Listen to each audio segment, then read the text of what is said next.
aceptar la invitación. Y bueno, hablábamos de un poco del informe y de las denuncias de Amado Enco, ¿no? Amado Enco es una lista. Usted me decía que aquí hay funcionarios que seguramente no tienen que ver, pero lo cierto es que sí hubo un abuso sistemático de los decretos de urgencia que parece haber sido la forma en que durante el gobierno de García, sobre todo, no digo que haya sido el único, se justificaban o adendas o contratos o cierto camino fácil para otorgar obras en concesión o para firmar contratos con determinados proveedores, entre ellos la empresa Odebrecht, ¿no?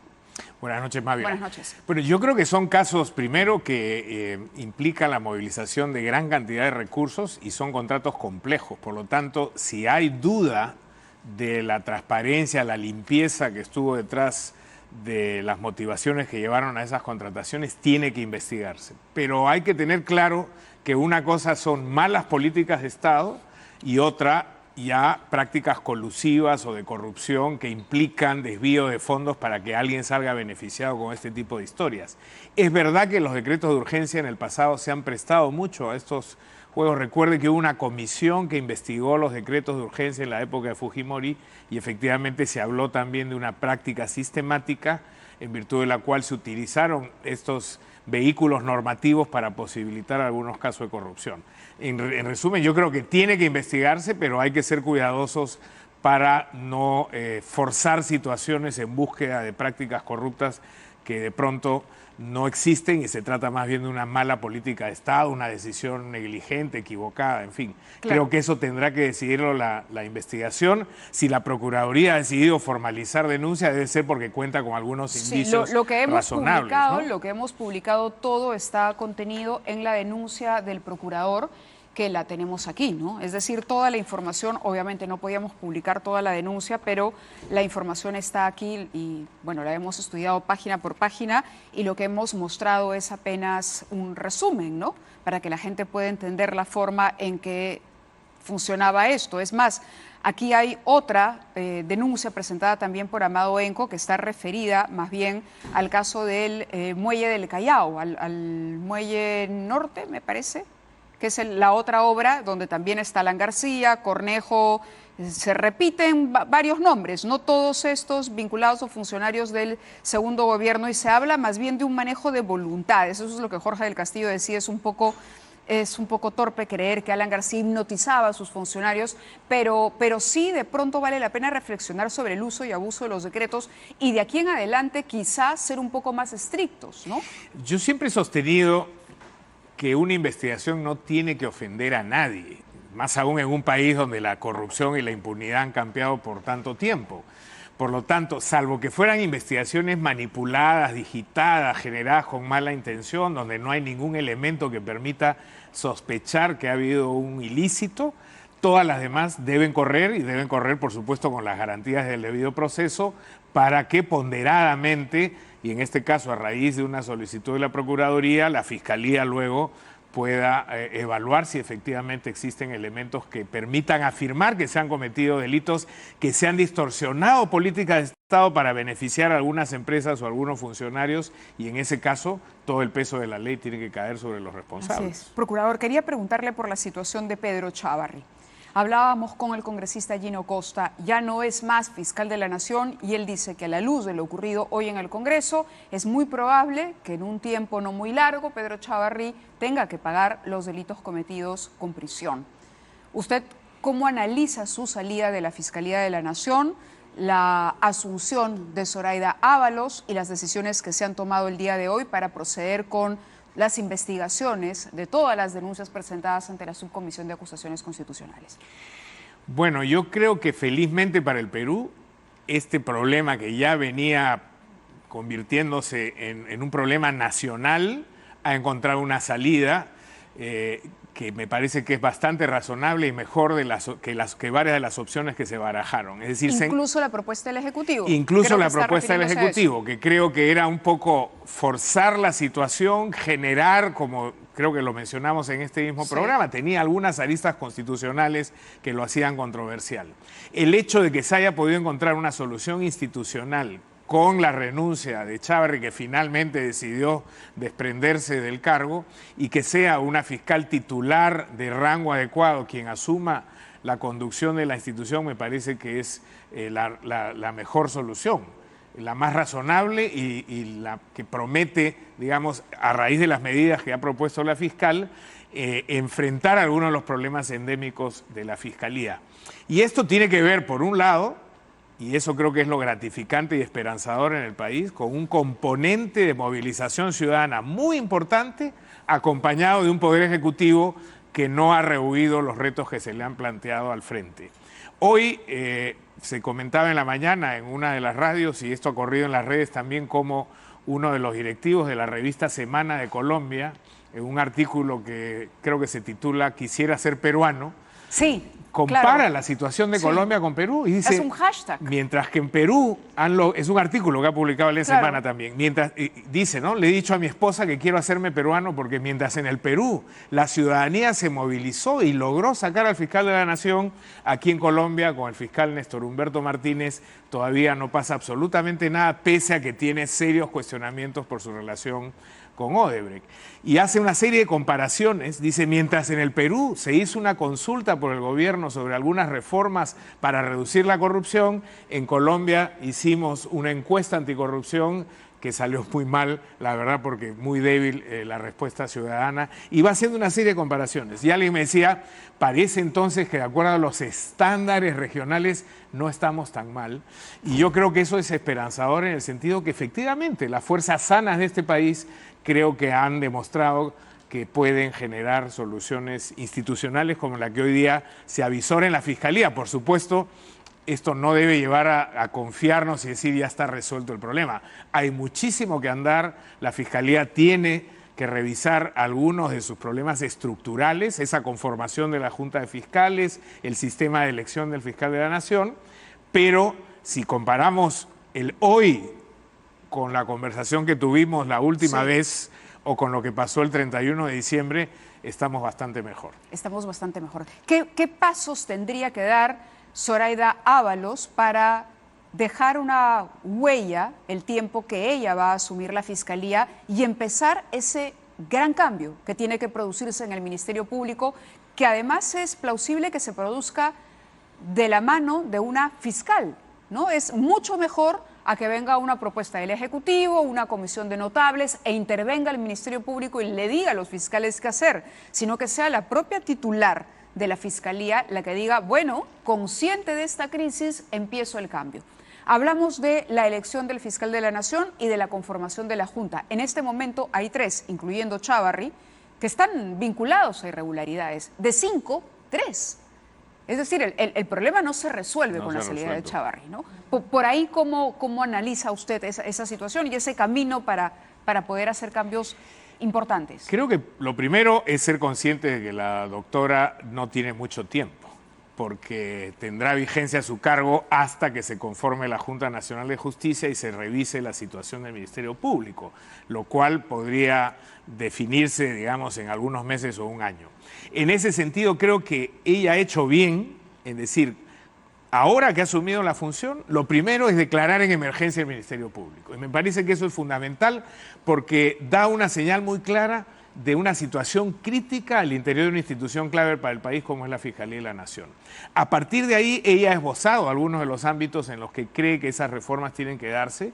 Uno es el de la conformación de la Junta de Fiscales Supremos, el otro es el de la elección del fiscal de la Nación, y luego ya hay otros aspectos institucionales. Creo que un segundo paso muy relevante sería que esta fiscal pueda evaluar la situación de las fiscalías anticorrupción, de las supranacionales en materia de crimen organizado, que son en este momento las 2 fiscalías más relevantes para el país, no solamente para la Fiscalía, porque esas son las prioridades que tendríamos que enfrentar como agenda nacional en materia de criminalidad, y reforzar esos mecanismos. Si uno va a los despachos de los fiscales anticorrupción o de crimen organizado, lo que va a ver es realmente escalofriante. Rumas de expedientes, con poco personal, sin recursos muchas veces para poder avanzar en estas investigaciones que son prioritarias.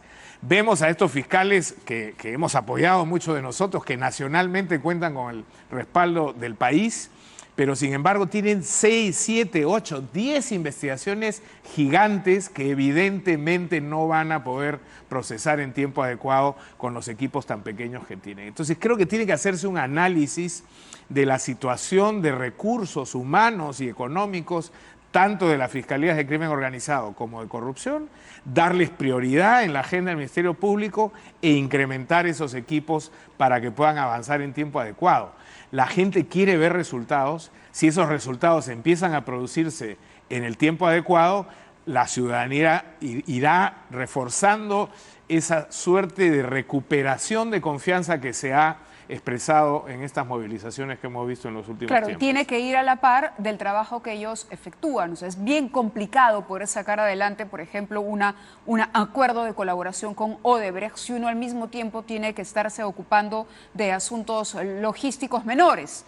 Absolutamente, y además tiene 8 o 10 casos gigantes, porque una cosa es el tema de las elecciones y los falsos aportantes, otra cosa, hemos visto que ahora se vienen investigaciones sobre la línea 2 del metro, está lo del gasoducto del sur, está lo del Club de la Construcción, y todos están concentrados en un mismo equipo, son muy pocas personas. Hemos visto que el día de la conferencia de prensa son 4 fiscales provinciales que a su vez tienen algunos más en su entorno, pero que eso es totalmente insuficiente. ¿Qué tan grave es la falta de fiscales capacitados para asumir esas investigaciones? Porque también está el temor, la doctora Ábalos nos explicaba, estoy permitiendo que sean los coordinadores de los equipos aquellos que pidan a los fiscales de confianza. Tengamos en cuenta que claro, el nombre del malvado de la Fiscalía es Pedro Chávarri, digamos, todos hablamos Chávarri, que fuera Chávarri, pero no sé si usted comparte esa opinión, no es Chávarri solo, y Chávarri si permaneció tanto tiempo es porque tenía de alguna manera también algunas conexiones, algunos vínculos, alguna gente que todavía le era leal o le servía a otro nivel, en niveles inferiores, y que podía torpedear el trabajo. Hemos visto a los resguardos mismos retirando material. Entonces va a ser bien delicado poder hacer crecer esos equipos y protegerlos de una intromisión o de situaciones que se repitan como las que acabamos de ver, ¿no? Mire, una depuración es evidentemente necesaria y a mí no me parece tan complejo, porque al interior de una institución uno sabe quién es quién. Correcto. Y yo estoy seguro que la nueva fiscal de la Nación sabe perfectamente dónde está el lado enfermo y el lado sano de esa institución. A mí me parece más relevante otro tema. Hace poco vino un especialista internacional a trabajar precisamente con algunos fiscales anticorrupción y a la salida de la primera reunión, el primer taller que tuvo, me comentó con estupefacción que no comprendía el diseño del despacho fiscal peruano. Dice, todos son abogados, puros penalistas.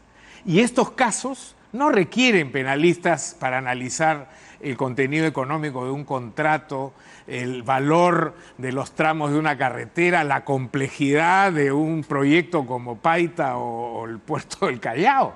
Ahí necesitamos otro tipo de especialistas, analistas económicos, especialistas en informática, análisis de redes, softwares que permitan cruzar información.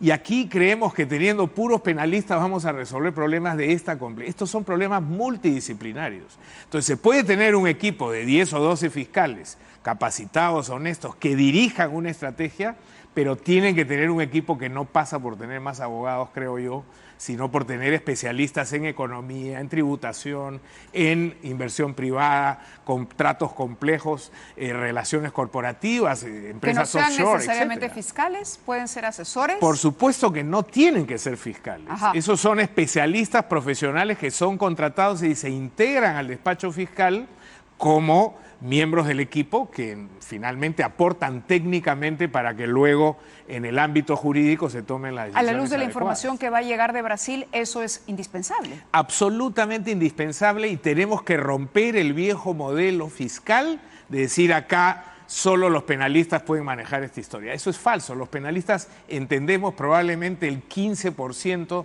de la complejidad que tiene un contrato como el del gasoducto del sur, o el puerto del Callao, o el puerto de Paita, o la línea 2 del metro. Es decir, eso requiere otro tipo de perfil profesional y, por supuesto, herramientas que permitan desde la informática y todo lo que la ciencia provee hoy día, poder procesar esta información de la manera más adecuada y eficaz posible.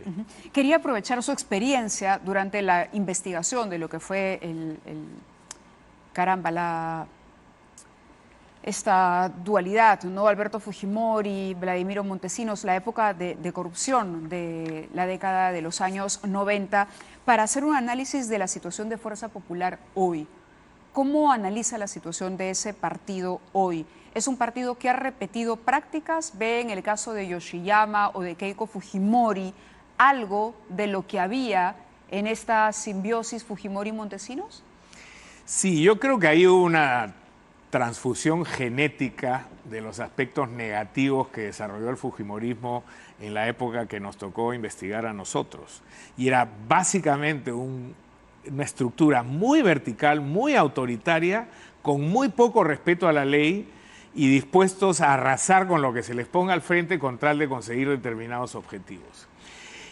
Me parece que en esta nueva generación de fujimorismo habría que agregarle un ingrediente que no vimos tan acentuado en la primera etapa, que es una agresividad en el debate público y el ataque a sus adversarios, que creo que finalmente les ha hecho pasar esta factura. Pero que hay un continuum entre la forma en que se estructuró este ejercicio de la política en el fujimorismo del 2000 a la que estamos viendo ahora, sin duda alguna. En el caso de Keiko Fujimori, su mayor argumento de defensa es que ella no fue funcionaria pública y que justamente por eso no tuvo que ver, o su responsabilidad no sería la misma que la que tendrían Alejandro Toledo, Kuczynski, Alan García o cualquier otro que haya ocupado el cargo de presidente de la República, Ollanta Humala, por ejemplo, porque no firmó contratos, no concesionó. ¿Qué tan delicada es la situación de Keiko Fujimori en este momento? ¿Es realmente la cabecilla de una organización criminal? Hemos visto que hay gente que ha salido, ella está, la abogada dice que esto de los 36 años en prisión es bastante duro para un proceso que se podría llevar a cabo en libertad. ¿Usted consideraría que se puede llevar a cabo en libertad? ¿Que sea abusado como en otros casos de la prisión preventiva en su caso? A mí me da pena lo que ha ocurrido con Keiko Fujimori, porque creo que en la primera etapa, la de su padre, ella más bien jugó un rol casi de contrapeso frente a ciertas arremetidas del sector más agresivo y más corrupto de ese régimen. Hay que recordar que ella se enfrentó a Montesinos y que cuando su padre huyó, ella se quedó. Ella se queda en el país. Puso cara y trató de reorganizar este partido, pero en el camino parece que fue simplemente fagocitada por estas estructuras que tenían esa herencia autoritaria del fujimorismo primitivo, digamos. Y ha terminado siendo encarnado por Yoshiyama en este caso, ¿usted cree? Mire, a mí Yoshiyama, le voy a decir con toda honestidad, yo lo he conocido. Es más, yo fui nombrado procurador por él en algún momento en el Ministerio de Transportes para el caso Zanatti, y me parecía, en el contexto de los fujimoristas que había en ese tiempo, más bien de un talante de apertura. Y ha terminado como está, tendrá que explicar y seguramente rendir cuentas de todas estas acusaciones que hay en su contra. Él no era el quien personificaba el ala más dura y más feroz del fujimorismo. Es más, fue defenestrado por Montesinos en un momento, incluso se le retiró la seguridad cuando salió del Ministerio de Transportes y Comunicaciones por este desencuentro, porque él estaba más cercano a Santiago Fujimori que al sector de Vladimiro Montesinos. Hay que recordar que en esa época habían facciones al interior también.